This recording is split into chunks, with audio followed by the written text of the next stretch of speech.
One of the greatest invention, I would say, it also came from SECMOL under the guidance of Mr. Sonam Wangchuk.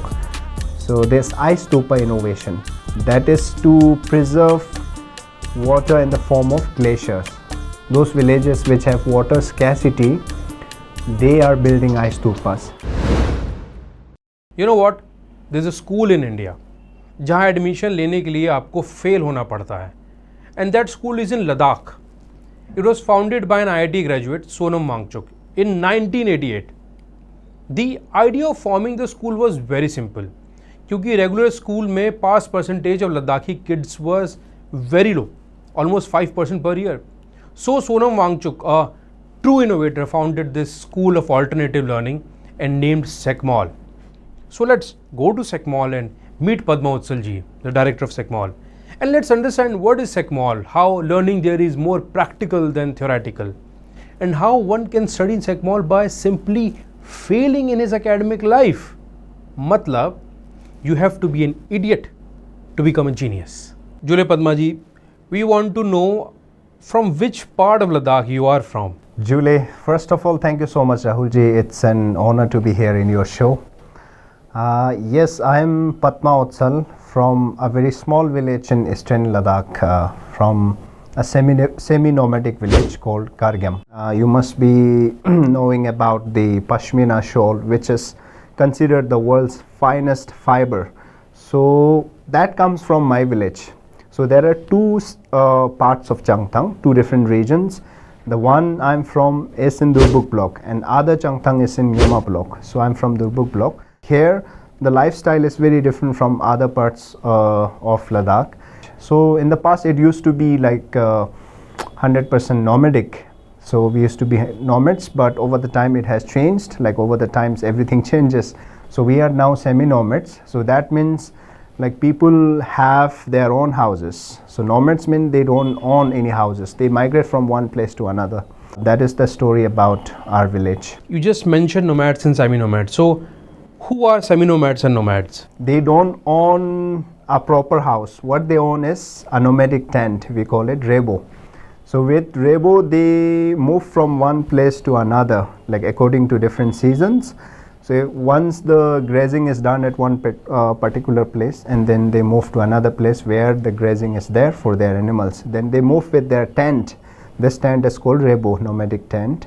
Whereas in other village, like in our village, 𝗀𝗵𝗵, we are semi-nomads. We still have, our people have still this tent, 𝗏𝗏, but we still use it. But most of the time we stay at our own villages. But during summer we migrate from one place to another. So with our tent, and at some of the places they also have this seasonal house. So that is semi-nomads. Like in terms of physical work, it is very hard because they have to take their animals for grazing every day. There has to be a shepherd who has to take care of a herd of, I think, 200 to 300 sheep and goats daily. They have to take it to the mountain, and then they have to bring it back to the village. So this goes on throughout the year. So they hardly have any break. And other than that, there are many other challenges in terms of weather. It is at high altitude now. So it is, my village is at 14,500 feet. How do they deal with so much hardship in such extreme conditions? People have, over the past years, they have learned to deal with all these hardships. You know, they produce their own clothing. Like we have 𝗏𝗏𝗏 and 𝗏𝗏, all these are made out of natural fiber that comes from the animals that they keep. They use wool, you know, pashmina, and also the skin for making those traditional clothing. They are living in such a way that it doesn't harm to the environment. You know, when we talk about self-reliance and sustainable living, so the Changpa community, you know, people in Changthang region, how they live, it's a perfect example.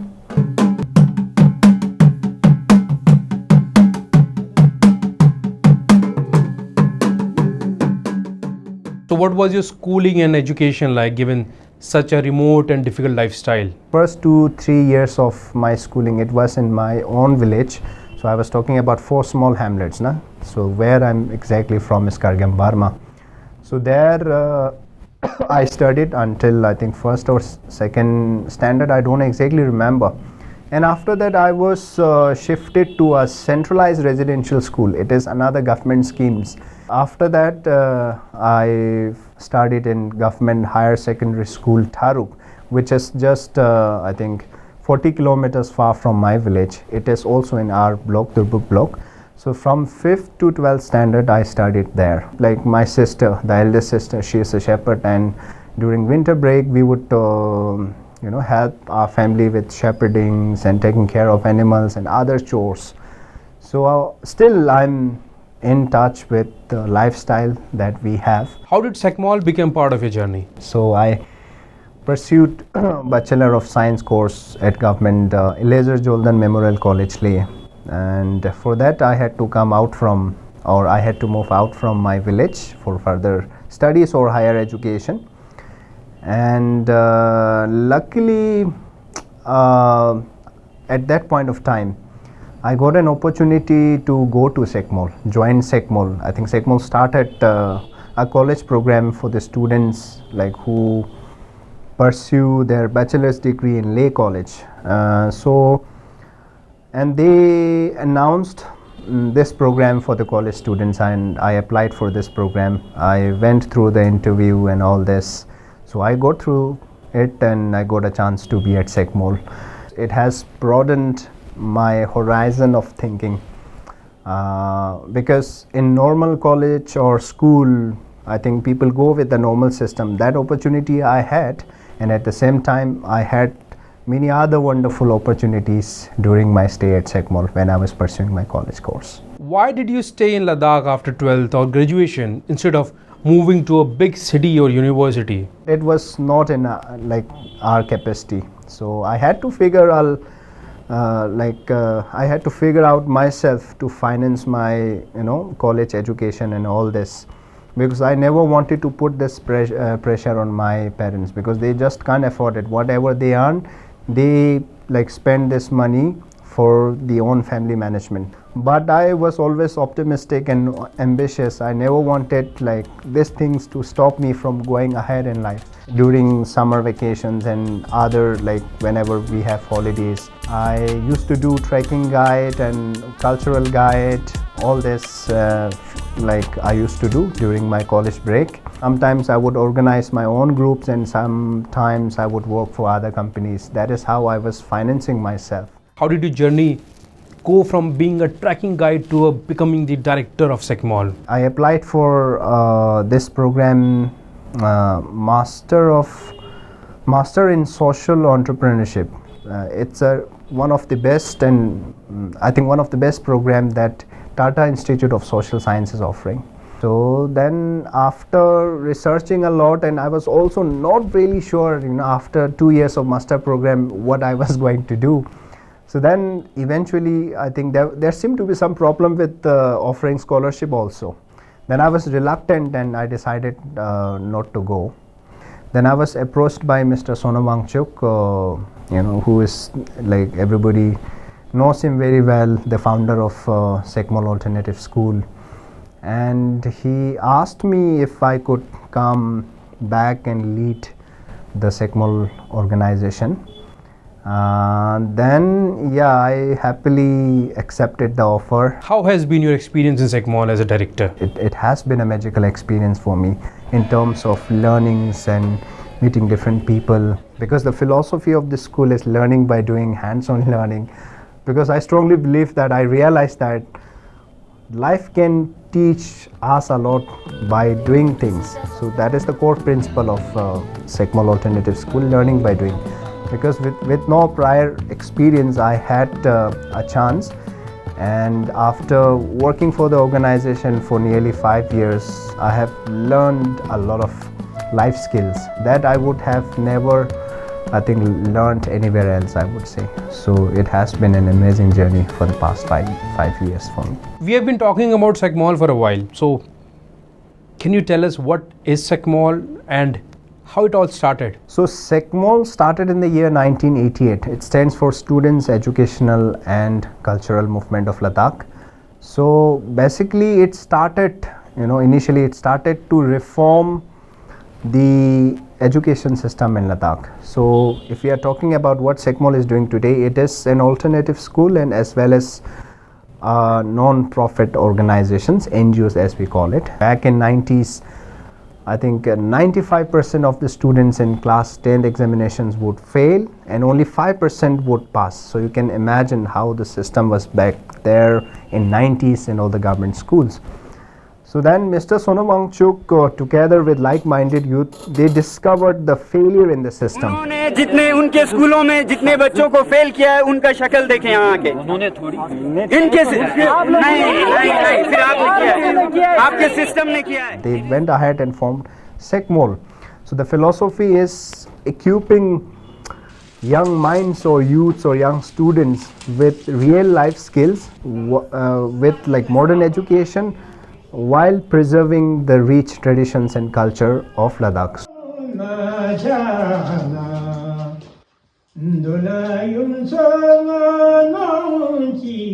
So that is how SECMOL stands for, Students Educational and Cultural Movement of Ladakh. It's a students run movement. What is the philosophy of SECMOL? The philosophy is very different. We harness the maximum energy from the natural resources like sun energy. Ever since the inception of SECMOL, we haven't used even a single drop of fuel. SECMOL runs on natural energy.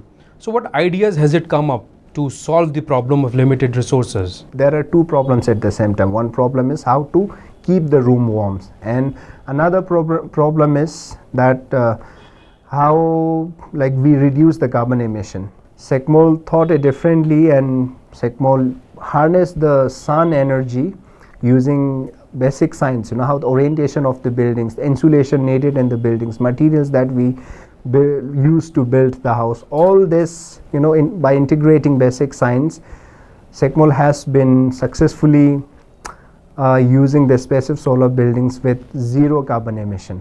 And not only space heating, electricity is also solar based, cooking is also solar based. SECMOL runs a foundation course. How did it solve the education problem in Ladakh? Earlier I was talking about the percentage used to be 5%, and then over the period of I think one or two decades, system has improved and the percentage rose from just 5% to 50%, 60%.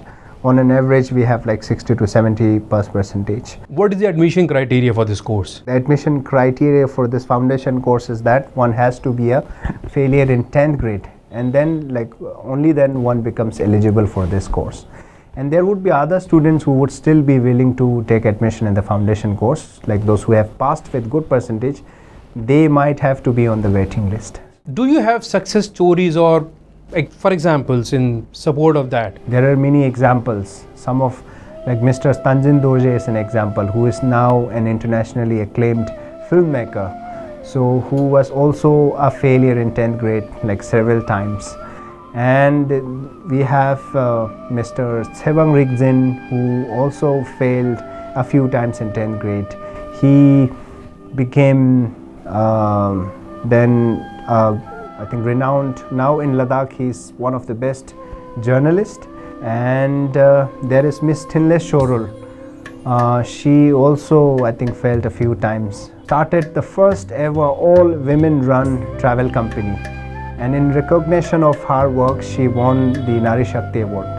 So they are, instead of becoming a job seeker, they are creating jobs for many other unemployed youths. So that is the beauty of this course, which lets students discover what they are really good at. Like students who have been discarded as failures by the normal system, but today they are doing a great job in our society. SECMOL has also promoted ice hockey in Ladakh, if I'm not wrong. Ice hockey has been growing, I think, very well for the past 10 years now. And SECMOL has had a big role in promoting this game. Ladakhis love it very much. It is very close to their heart. If you visit Ladakh in winter, you will see most of Ladakhi youths, whoever free, you will always see them playing ice hockey or skating. At the same time, these gears are very expensive, and we have been getting used gears from Canada, USA with the support of organizations and other former volunteers. They all have been helping us, and we have been able to train our students for 2 months in winter for many years. Today we have Indian women's national ice hockey team, in which nearly 50% of the players are from SECMOL, like SECMOL former students. They are playing for India now. So they got proper training at SECMOL, and then after like getting trained for many years, they reached that level, and today they are proudly representing India.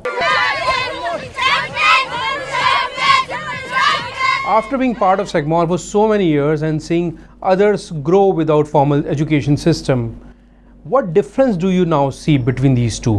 What I've seen in the system is that if we go like this, straight, if I don't look around, I won't discover what other opportunities are around. So that is what the normal system seems to be teaching. Go study, pass the exam with good percentage, acquire a degree, wait for the government jobs. Now you know the situation. Just for few posts in government exams, there are thousands of applicants, and they are not equipped with other life skills. SECMOL taught me how to look around, to broaden our thinking capacity, to explore other opportunities. So the world needs many inventors, innovators, like problem solvers, which is again one of the main theme at SECMOL campus, solving problems. We give our students a lot of problems.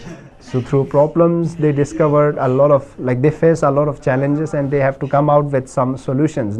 So that is how everything becomes active, their mind, hands and heart. So how they have to work in teams. So they learn the spirit of team working.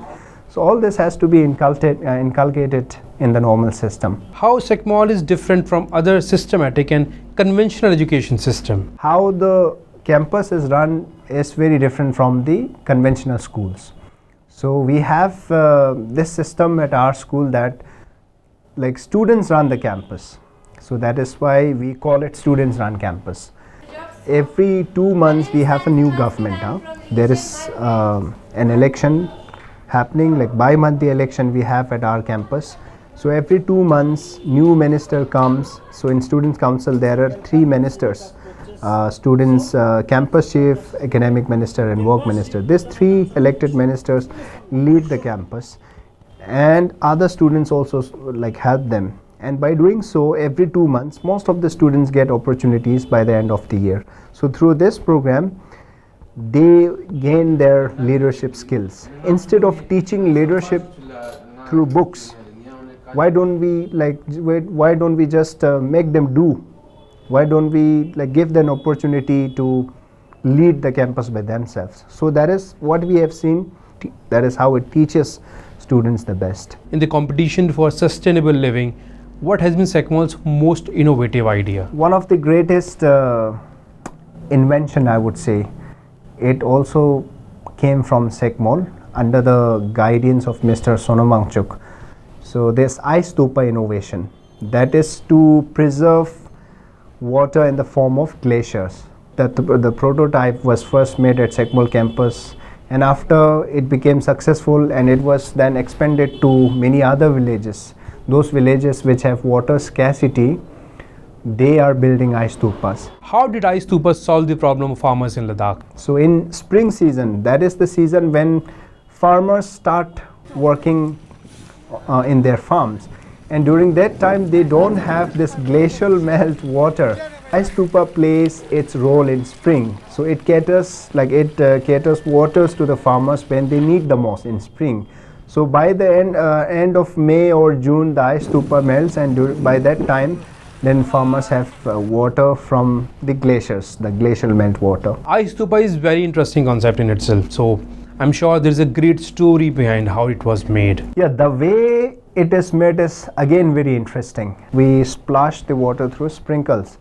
So to sprinkle the water, it needs a good pressure inside the pipe. We just use the gravity to create pressure inside the pipe. Again, using the basic science, 8th grade physics that was applied in this 𝗙𝗵𝗹 innovation. You have water source somewhere here. So how water behaves is, so if level is here, water always maintains its level, no? So if you raise the pipe like this, so how water behaves is it raises up to its level.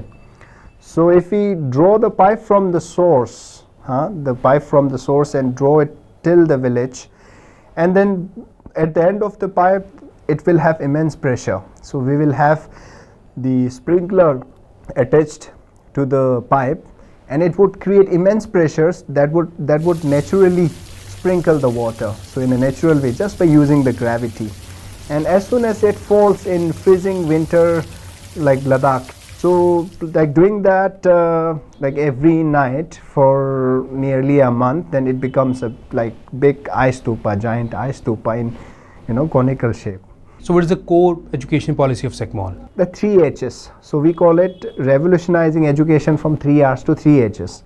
So 3 R's is only reading, writing and arithmetic, like all memorizations and calculation, that is only to do with your heads. But students are deprived of other opportunities to do something like hands-on things, like holistic education that many people call it. So that is what the philosophy of SECMOL is. It's very important to be bright by head, but at the same time being kind-hearted, like having skilled hands, is equally important. So that is how the campus is designed. So if I were to give you some examples, we have kitchen garden. Through that, students learn the practical skills.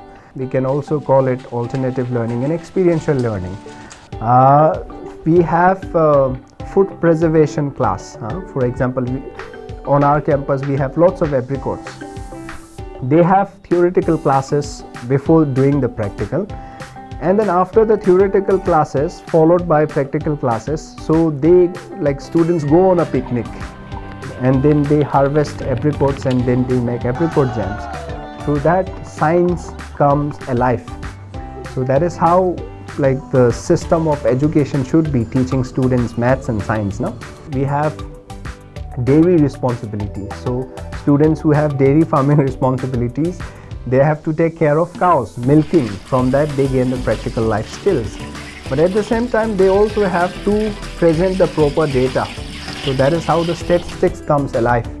So in like classrooms, in 4 like wall locked room, we teach our students with irrelevant examples. Then they find the real application of maths. Then they discover that, oh, this is how maths is applied. Then they find it interesting. Do you think it's possible to replicate what SECMOL is doing in conventional schools? They can also have kitchen garden, right? It's not at all difficult. They can teach students maths and science in a fun way. So those can be done.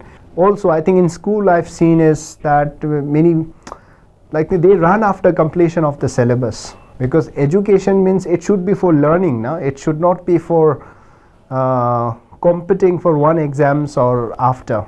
So at SECMOL it is not so. Everybody is given an equal importance. Everybody grows together.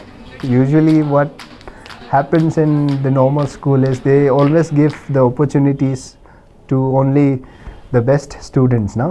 Other students who may also be having other potentials, those are not acknowledged and they are not given the opportunities. Like people are just running after acquiring degree, completing like finishing exams with good percentage, but the real meaning of education seem to be losing. I would like a closing statement from you where you speak about alternative and skill-based learning. To close it, I would say we seem to be only training our minds, but we seem to be forgetting other 2 important aspects. To be kind-hearted, compassionate heart and skilled hands. The education is a powerful weapon, but we don't forget that education is just about intellectual development. It is also about development of hearts and development of our skills. Then the education would be meaningful. If we forget the other 2 important aspects, then world will not be meaningful. So that would be my core message to the audience. This is how you shape the fortune of a generation, by simple innovation and sustainability. Our nation needs more people like Sonam Wangchuk and Padma Othsal ji, who are committed to build a better world. Unsung India Foundation is committed to more such unsung stories. Jai Hind.